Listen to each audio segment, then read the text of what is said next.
உங்களுக்கு நான் கடலை கறி சமைச்சு காட்ட போகிறேன். உங்களுக்கு இல்லை 2 பெரிய வெங்காயம் எடுத்து வச்சுக்கிறேன். அதை போடுறேன். பச்சை மிளகாய் 2 பெரிய வெங்காயம், காய்ப்பழம் ஒரு 2 தக்காளி ஊற்றி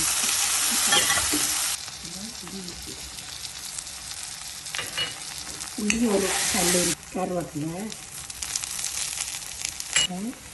1 ஸ்பூன் வெந்தயம், கணவாயை கழுவி துப்புராக்கி வச்சுக்கிறேன். அதை போகும் உப்பு,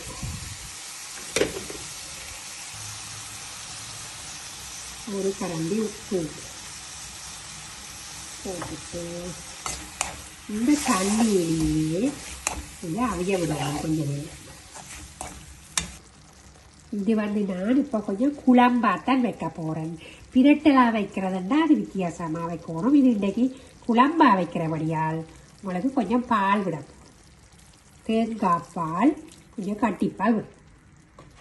இல்லை இப்போ என்ன செய்ய போகிறேன்டா இதில் பெருஞ்சீரகம் கருவேப்பிலையும் வறுத்து இடித்து வச்சுக்கிறேன். நான் உடனே தான் செய்து போடுவேன். அப்போ தான் வாசமாக இருக்கும், நல்லா சுவையாக இருக்கும். இதை போடணும். கணவாய் குழம்பு ரெடி ஆகிட்டுது.